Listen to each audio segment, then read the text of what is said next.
You're listening to a Frequency Podcast Network production. The Brock and Dalby Podcast. This is the Brock and Dalby Podcast. Welcome to Friday. My name is Brock. I'm Dalby.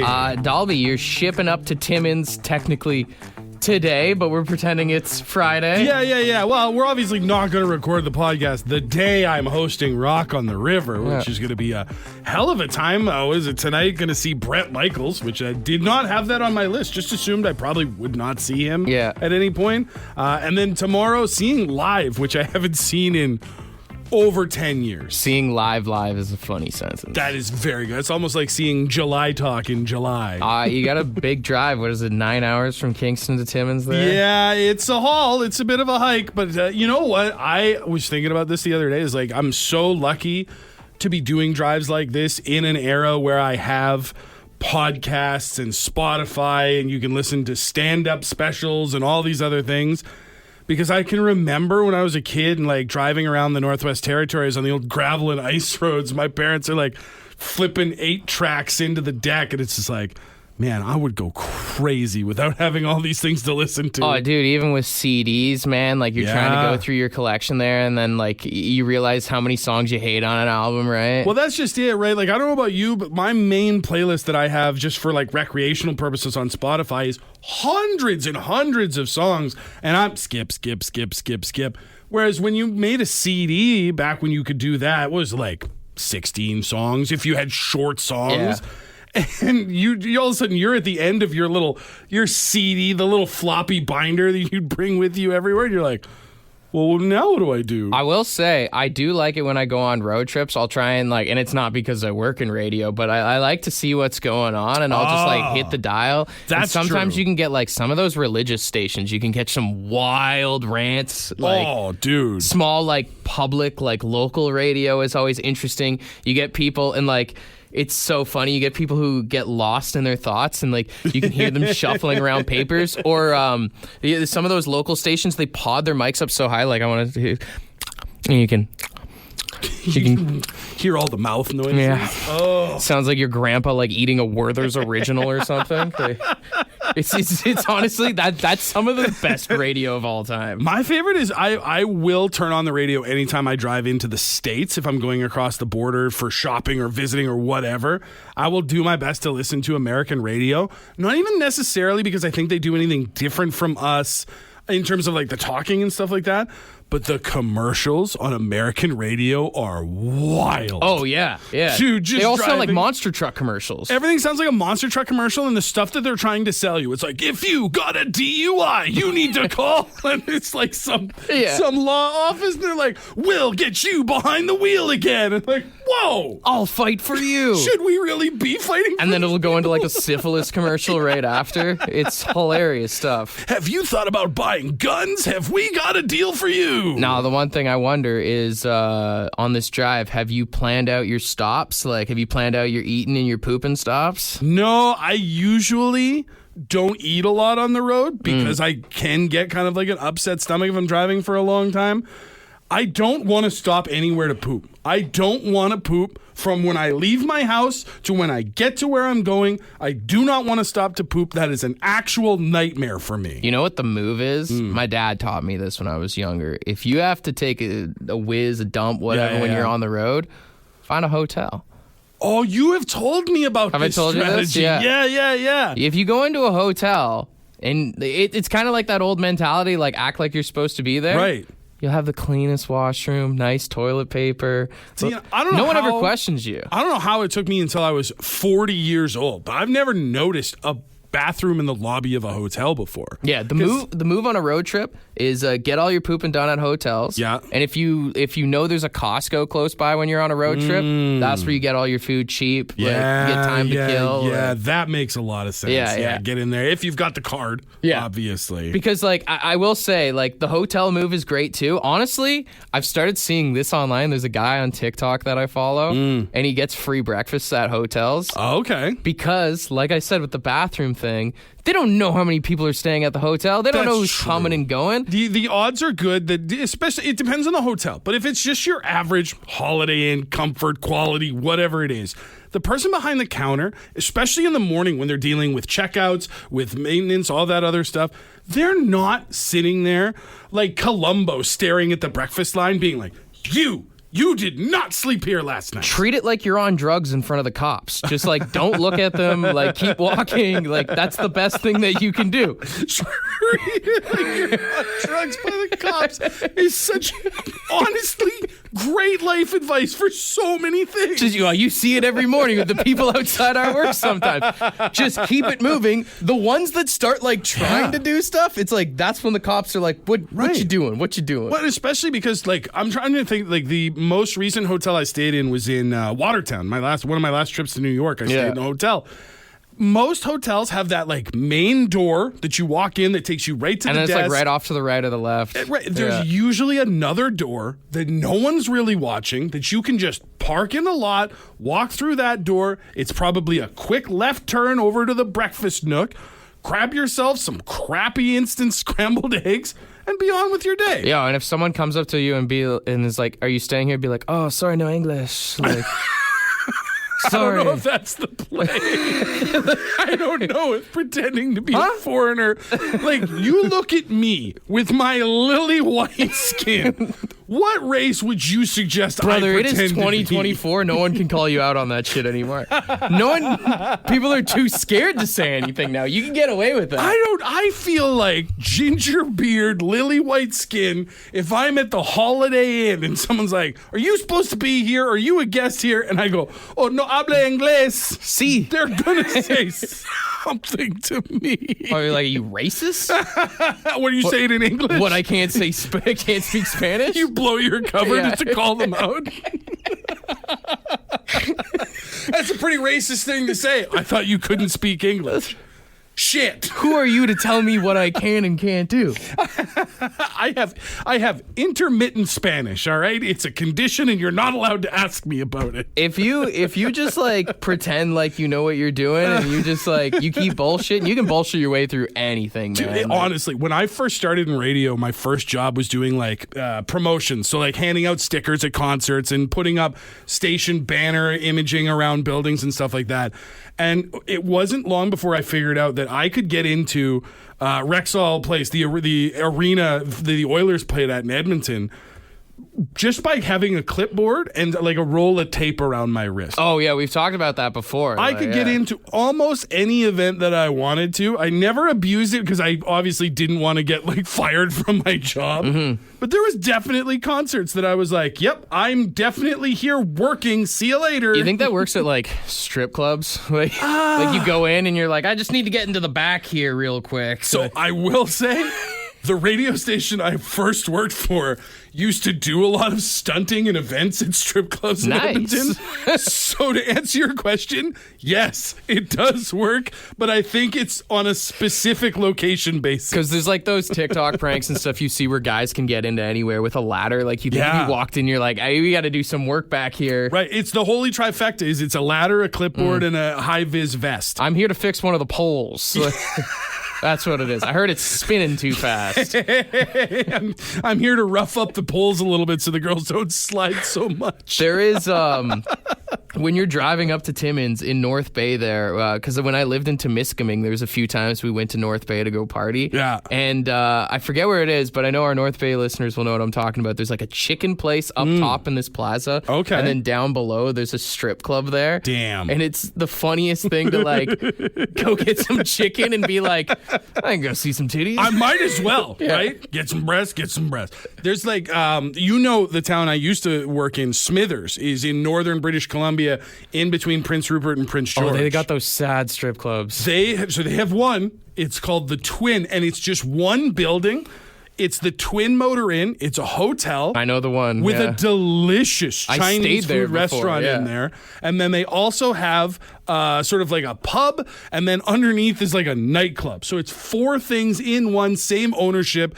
And what they would do is they would hire independent exotic dancers, bring them into town on Via Rail. They would bring them in by train, put them up in the hotel, give them comp meals at the Chinese restaurant, and a drink tab at the nightclub, just so long as 3 times a night, they would go into the pub and do a strip show on the smallest stage of all time. I know exactly what you're talking about, because like I lived in Terrace, which was only a couple hours away from Smithers. Yeah. We would go up to Prince Rupert, which is where like Highway 16 ends. Right. And so it would be the same girls would do the cycle there. Yeah. Except they would fly them out to the Prince Rupert airport. And like, I remember the first time I went out there, my buddy Kiefer was like, you want to go to the Rippers? And I was like, hell yeah. I was Sure, like why 19. not? I'm like, let's do it. Yeah. We go in there. There's like 4 guys playing pool off to the left. There's like 3 guys sitting per row. And there's like one stage with one pole. And I'm like, where's the girls? And he's like, oh, she'll come on at the top of the hour. And I was like, Yeah. she, like plural, like one. Like this girl comes out. She danced exclusively to Shania Twain. Perfect. And then it was like she's dancing there, and my buddy's like, "You want to go sit perv row?" And I was like, "All right." And it was like me and my buddy Kiefer and like 2 old guys. Sure. And he's like, "Put your 5 down, whatever." I put my $5 down. Some old guy put a 50. Oh, you're done. Gets a motorboat and stuff, and he's like, he's going way too long. And at this point, I just like pulled my 5 off the stage. No, you can't take it off the stage. The security guard looked at me and he gave me like that nod, like, "No worries, man. It's all good." He gave you the pass.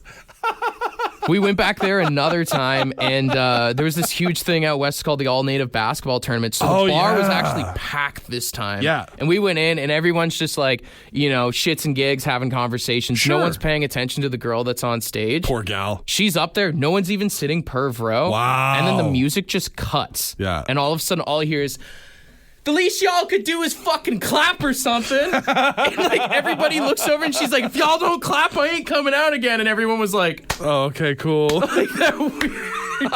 Well, because that's the thing. First of all, that must have been where the trains were coming from. I feel like that girl that got flown out to Prince Rupert probably took the train to Smithers to like continue her tour. That was her route? That's Yeah. her tour route. Yeah. Second of all, but like it's towns like, I mean, not that Prince Rupert's a super small town, but it's on the smaller side. Same with Smithers, is like there's only so many places in those towns to go for a drink. Yeah. That like You couldn't be a local stripper. No, you definitely couldn't No. be a local stripper, but it also makes sense why people are like, yes, I am here. Yes, there is a stripper. I did not come to see the stripper. This is the only place in town with beer and a pool table. Yeah. You know what I mean? Yeah. Like, I understand that there is a naked woman over there, and God bless her. She's doing the Lord's work, and I hope she's happy and making a good living. But I'm just really trying to line up this 4 into the corner pocket. So if you could keep it down for a second, that would be great. I always wondered, because it's like, I'm not going to lie, we went there quite a few times whenever Sure. I was in Prince Rupert, and Sure. you'd see a lot of the same gals like come and go, but then I always wondered if it was like, do they have agents? Are they booking it themselves? I like to think of it as very similar to Canadian independent wrestling. They're kind of on their own. They don't necessarily have management. They've probably got a territory that they tour in fairly exclusively because it's expensive to travel. They're just waiting for someone to see them and be like, "Hey, kid." That's, that's just it. You know what I mean? Like, they're going to do the loop. They'll be in town once What's every that couple thing months. from the movie? Like, "Hey, you know those titties that you're looking for?" From Back to the Future. yeah. It's like the way guys play in beer league, like there's a scout in the stands. That's how they're doing it on the independent stripping tour. I do respect the hustle, because that can't be easy, man. Like going into it's- these small towns Yeah. and being like, "All right, let's dance for 5 guys." Although Like, at the same time, I'll tell you right now, those 5 guys probably got some money and probably got some desire to spend it on someone. You know what I mean? I watched the Nickelback documentary recently. I mean, they played some small. It's kind of like being a band. You got to Right. start somewhere. You right? got to start somewhere. You get familiar in some of these towns. You're probably well taken care of. Those girls that I'm talking about from Smithers, when they went back to the train station on a Monday, they were going with full wallets, you know? Well, and the thing is like, for people who have never been out west before, like the strippers out in Alberta specifically, like they have merch and shit. It's a different culture out there. Oh, it's crazy. You like, I brought my buddy. I'm not going to name him on the podcast, but Good call. I brought my buddy to one in call. Edmonton before, and he had one hell of a time, because we were sitting there, and then all of a sudden he's like, are they throwing change at that lady? That's a very Western Canadian I was thing. like, yes, they are. That I did not know didn't exist. I've only ever been to strip clubs in Alberta and BC. And yeah, you like throw loonies and throw change onto the stage. It's really messed up when you see it for the first time, but then like all of us. So what they'll do is like they have posters of themselves. Yeah. They'll roll it up. They'll sit there. They make it into a cone sort of target. Try and for get the you. money shot, basically. Or they've got fridge magnets and they'll like stick them onto their stomach. Yes. And if you can get your dollar to stick to the magnet, it's yours. You know what's sad is like we don't have that much merch here at the station to give away. These strippers in Alberta have way more than we do for the Western station. Canadian strippers got merch for days, brother. But the change thing is wild, man. You'll see like people and it's like nobody sits per row and puts bills on the thing. They wait till they finish their dance, then they kind of do a whole like thing where they're either like, hey, throw it into the post or whatever, just hit me with your change. Guys are not coming with singles or $5 bills or anything like that. Guys in Alberta are going up to the bar and getting rolls of loonies to set out in front of them at the bar. It looks like a casino almost. And then the craziest part is because we're throwing all this change, the girl doesn't want to go and pick up the coins. guy with the magnet comes out. A dude in like a nice shirt and a vest and like slacks will come out with a flat magnet on a string and just clear the stage, and then he's got to go backstage. I've seen it from some of the work I did with the strip clubs out there, and just like clear all this change off the magnet, and the girl's just like, yay! Oh God, you got to put that change in sanitizer or something, right? Like, just dump it into a bucket. I wonder if they just go to like Superstore or something, and they go to like those Coinstar machines with that. They just cash out there. You see a girl in like a big, and this is stereotyping strippers, but a big fur coat, big platform boots, dumping buckets of loonies into the Coinstar machine and be like, she had a good night. Dude, even the idea of like leaving work, like, just, like you're an old prospector or something. Like, such a funny idea. I mean, how'd your night go? And you're like, $25, $50, $75.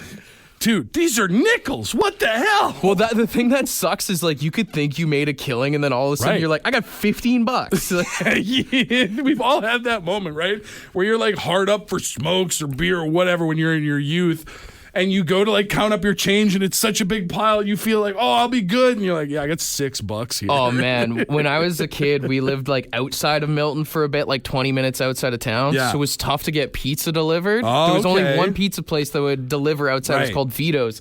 Me and my buddy Gerald were hanging out, and we were just by ourselves at the house. And I was like, oh, I want to order pizza. So we just scounged up all the change that we could possibly find. I remember it was $25 for pizza and wings. We gave him $25 exactly in change. Just put it in a Ziploc bag. This guy, when he opened we were like 12, so we didn't give him a tip. But like, opened the door, I just was like, it's all there. And he looked, he was like, are you fucking serious? Well, like you said, you gave him 25 on the nose. He drove out of town to get a bag of change, no tip. I watched it. We like started eating, and then my buddy was like, he's still in the driveway. He was sitting there counting all the change. What do you think he would have done? Like you said, he's outside, you're inside, you have the pizza, you're eating it. Yeah. If you're that delivery driver, you count the change, these kids are like $5 short. Do you go back in and like, give me that back, reclaim what's left of the pizza? I mean, I would. I'd be like, I'm eating that, man. Screw you guys. I told my mom that, and my mom's like, we can't order from there anymore. You shamed your house out of the only pizza place that would come out there. Yeah, you're going to get like an extra dipping sauce on your pizza or something, man. Like, paying in change is cruel. But like, honestly, I don't even know why we have change anymore. Like, I don't keep change. I won't. I have a piggy bank in each of my kids' rooms. If I ever end up with coins, I just go to their rooms and drop them in.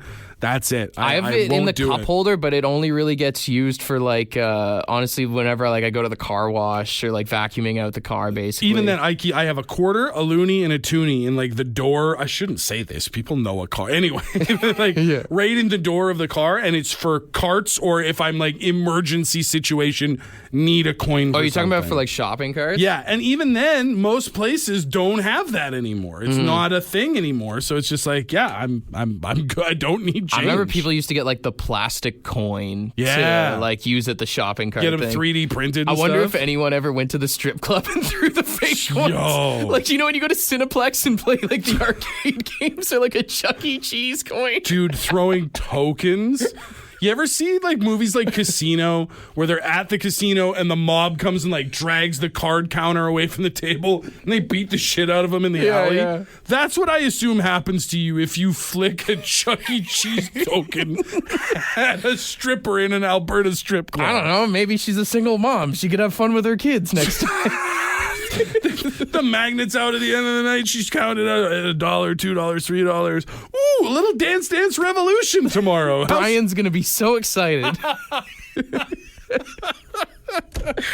Well, man. shout out to all the working gals out there. And, Yeah. Yeah, thanks for hanging out with us on the podcast. We should have another one for you for Monday. We are going to be off the show on Monday. Yeah. But we should have another podcast for you. And then over the weekend, we'll also have our Cut for Time segment, which is like your Texas Tuesday, Thursday, and your Would You Rather. If you're at Rock on the River, I can't go this year, but if you are there, make sure to yell Dalby hates turtles. Don't do that. Just come You give me suck, a crisp, Dalby, give all me a that crisp stuff. high five. Yeah, Let's have a nice, let's have firm handshakes like men. Let's do that. No, you can do that, and then Yeah. you can go, you suck. No, I don't. You don't. I don't think you understand that my ego is hanging by a thread. I can't. I can't handle that. Just make Lee say Brock says you suck. You know, he'll get it. He'll get it. You know what? I can handle that. That one's okay. That's the happy medium. All right. Yeah, we'll be back on Tuesday. Hopefully have another one on Monday for you. Thanks for hanging out with us. Oh, don't forget, follow the Instagram page, too. Yeah. And we're also on Facebook, and it's the same. If you search Brock and Dalby on Facebook or Instagram, you'll find us. The bonus of Instagram is if you follow us, we will follow you back. I have seen actually a lot of really cool pictures. Yeah. Because I'll accidentally start scrolling the Brock and Dalby feed instead of my own. Yeah. And I want to like things, but I don't know if that's... Like, I don't know if that's acceptable. Should I think we be people would like that, liking yeah. people's pictures? Yeah, I mean, unless you're like going through like babes like pages or something. That's what I'm worried You're about. like on a right? post from 2017. That might be a no-go, dude. Hey, if you get a suspicious like on your Instagram page, it was Brock. Anyway, thank you guys.